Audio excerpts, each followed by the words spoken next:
అందరికీ నమస్కారం.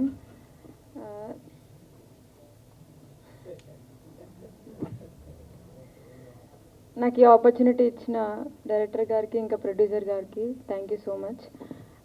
ఈ సినిమా 2 లాంగ్వేజ్లో తీసినాం, తమిళ్ ఇంకా తెలుగు. మాకు ఎవరికి తమిళ్ రాదు అసలు, కిషోర్ ఒక్కడికే వచ్చు. హీరో అయినా కూడా షూట్ అయిపోయిన తర్వాత నెక్స్ట్ డేకి డైలాగ్స్ అన్నీ మమ్మల్ని కాఫీ షాప్లో కూర్చోబెట్టి బలవంతంగా నేర్పిస్తుండే. Thank you Kishore. ఈ సినిమా రేపు రిలీజ్ అవుతుంది, సో మీరందరు చూసి మీకు నచ్చుతుంది అనుకుంటున్నాను. Thank you. కౌంటర్ అయితే థ్యాంక్ యూ సో మచ్.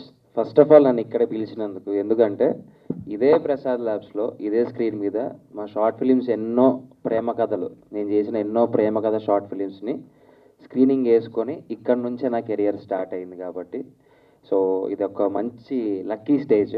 మళ్ళీ తిరిగి ఇక్కడికే వచ్చి మాట్లాడడం ఫుల్ హ్యాపీగా ఉంది నాకు. ఇంకా ప్రేమ కథలు అంటారా, ఒక్కొక్క జనరేషన్లో ఒక్కొక్క రకంగా ఉంటుంది. ఇంకా మా జనరేషన్ అంటే ఒకటి స్కూలు, ఒకటి కాలేజు అన్నీ చెప్పను, నువ్వు మైక్ తీసుకోకు, అవసరం లేదు.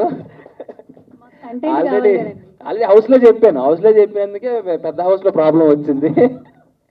అన్నీ ఉండవు. సో లవ్ స్టోరీస్ జనరేషన్ తేడా ఉంటుందన్న. నువ్వు ఏ జనరేషన్ చెప్పు. 2020 నేను ఓపెనింగ్ చెప్తున్నా, ఈ బ్రదర్ని నేను స్కూల్కి వెళ్ళేటప్పుడు సీరియల్లో చూసేవాడు. ఏంది? సారీ కాలేజీ ఏజ్ వచ్చేస్తుంది. ఒకసారి వాడిని నన్ను పక్కన నించోబెడితే ఎవరి ఏజ్ కరెక్ట్ ఏదో చెప్తారు. కొంచెం తిని పొద్దయ్యానులే కానీ. కొంచెం తిని పొద్దయ్యావా? సార్ మాట్లాడు. అదే.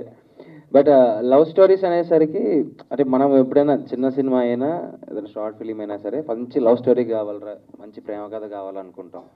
So never ending love stories అండి. ఎప్పుడు ఒక స్టోరీకి ఎండ్ ఉండదంటే అది ప్రేమ కథ. ఎంత రాసినా రాస్తూనే ఉంటాం, అది ఎంత యాక్ట్ చేసినా చేస్తూనే ఉంటాం. బేసిక్గా నాకు బాగా ఇష్టం లవ్ స్టోరీస్. ఈసారి మంచి లవ్ స్టోరీతో నేను కూడా మేము ముందుకు వస్తాను తొందరలో. విజయ్ గారు, బేసిక్ గా నెక్స్ట్ టైం మీరు లవ్ స్టోరీ తీసేటప్పుడు రైటర్ అవసరం లేదు సార్, మన వాడి దగ్గర 12 ఉన్నాయి సార్, ఏదన్నా ఒకటి సెలెక్ట్ చేసుకోండి.